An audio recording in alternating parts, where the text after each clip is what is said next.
നിലമ്പൂരിൽ CPM-നെ നിർത്താൻ പറ്റുന്ന ഏറ്റവും സീനിയറായ അല്ലെങ്കിൽ സെക്രട്ടേറിയറ്റ് അംഗം എന്ന നിലയിൽ ഏറ്റവും സീനിയറായ M. സ്വരാജിനെ തന്നെ സ്ഥാനാർത്ഥിയാക്കി നിൽക്കിയിരിക്കുന്നു.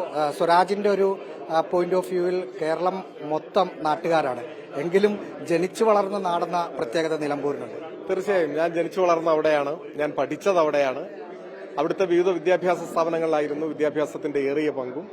എല്ലാവരും നാട്ടുകാരും പരിചയക്കാരും സ്നേഹിതരും ഒക്കെയാണ്. തീർച്ചയായും അവരുടെ കൂടെ ഒരു തെരഞ്ഞെടുപ്പിന്റെ ഭാഗമാകുന്നതിൽ സന്തോഷമാണ്.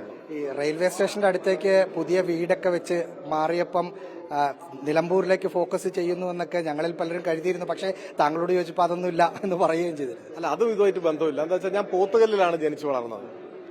ഞാൻ പലയിടങ്ങളിലായി താമസിച്ചിട്ടുള്ള ഒരാളാണ്. അത് എന്റെ അച്ഛൻ മൃഗസംരക്ഷണ വകുപ്പിൽ ലൈവ് സ്റ്റോക്ക് ഇൻസ്പെക്ടർ ആയിരുന്നു. അപ്പോൾ അദ്ദേഹത്തിന്റെ സർവീസ് കാലത്ത് സ്ഥലം മാറ്റം ലഭിക്കുമ്പോൾ ഇങ്ങനെ ഓരോ സ്ഥലത്തായിട്ട് പോയി താമസിക്കും. അങ്ങനെയായിരുന്നു. പോത്തുകല്ല് പഞ്ചായത്തിലായിരുന്നു, അവിഭക്ത ചുങ്കത്തറ പഞ്ചായത്തിൽ. ഇപ്പോഴത്തെ പോത്തുകല്ല് പഞ്ചായത്തിലാണ് ഞാൻ ജനിച്ചു വളർന്നത്.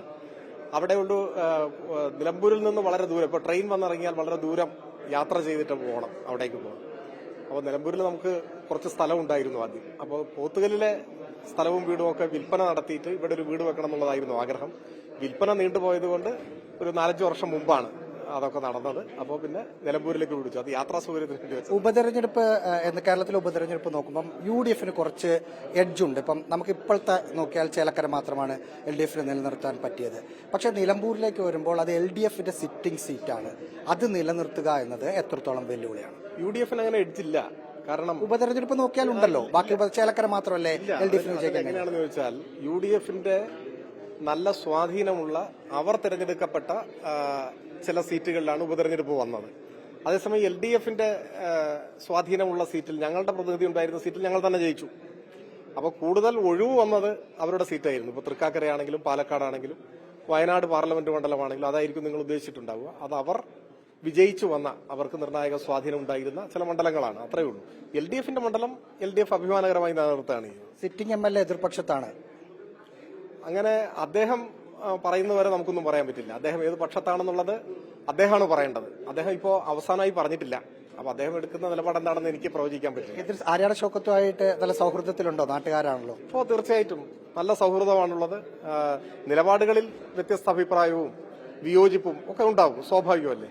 വ്യക്തികളെന്ന നിലയിൽ ഞങ്ങൾ വളരെ കാലമായി വളരെ അടുത്ത പരിചയമുള്ള ഒരു സൗഹൃദമുള്ളവരുമാണ്. രണ്ടുപേരും നന്നായി എഴുതും, വായിക്കും, അങ്ങനൊരു പ്രത്യേകത കൂടിയുണ്ട്.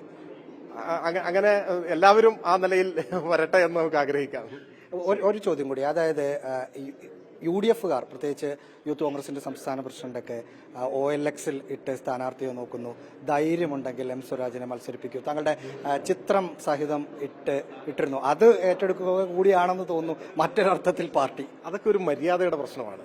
രാഷ്ട്രീയത്തിൽ നമ്മളെപ്പോഴും മര്യാദകൾ പാലിക്കാൻ ബാധ്യതപ്പെട്ടവരാണ്.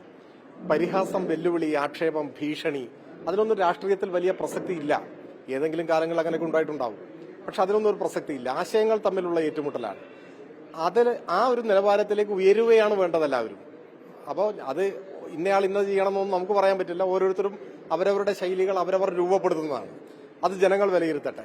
അതിന് മറ്റൊരർത്ഥം കൂടിയുണ്ടല്ലോ. അവർ ചോദിച്ച സ്ഥാനാർത്ഥിയെ തന്നെ CPM കൊടുത്തു. അല്ല, പക്ഷേ ഒരു മുന്നണിയുടെ സ്ഥാനാർത്ഥിയായി ആര് മത്സരിക്കണമെന്നുള്ളത് സാധാരണഗതിയിൽ ആ മുന്നണിയാണ് തീരുമാനിക്കുക. അതിലൊന്നും വേറെ ആരും അഭിപ്രായം പറയാറുണ്ടായിരുന്നില്ല. പക്ഷെ ഇപ്പം മറിച്ചൊക്കെ കാണുന്നു. ഞങ്ങൾ അതിനെയും പോസിറ്റീവായി കാണുന്നുള്ളൂ. അതായത് നമ്മുടെ പ്രതിയോഗികൾ തന്നെ ആഗ്രഹിക്കുകയാണ് നമ്മൾ സ്ഥാനാർത്ഥിയായി വരണമെന്ന്. ഞാനത് നേരത്തെ പറഞ്ഞു. ഇപ്പോ M. സ്വരാജ് എന്നയാൾ മത്സരിക്കാൻ കൊള്ളാത്ത ഒരാളാണ് എന്നല്ല അദ്ദേഹം പറയുന്നത്, മത്സരിക്കണം എന്നാണ് പറയുന്നത്. അപ്പോ അവർക്ക് കൂടി അംഗീകരിക്കാൻ കഴിയുന്ന സ്ഥാനാർത്ഥി. അപ്പൊ പിന്നെ അവരുടെയും പിന്തുണ ഞാൻ അഭ്യർത്ഥിക്കുന്നു. അവർക്കും വോട്ട് ചെയ്യാൻ കഴിയുന്ന ഒരു സ്ഥാനാർത്ഥി എന്ന നിലയിൽ അവരുടെയും പിന്തുണയും വോട്ടും ഞാൻ അഭ്യർത്ഥിക്കുകയാണ്. ഓക്കെ.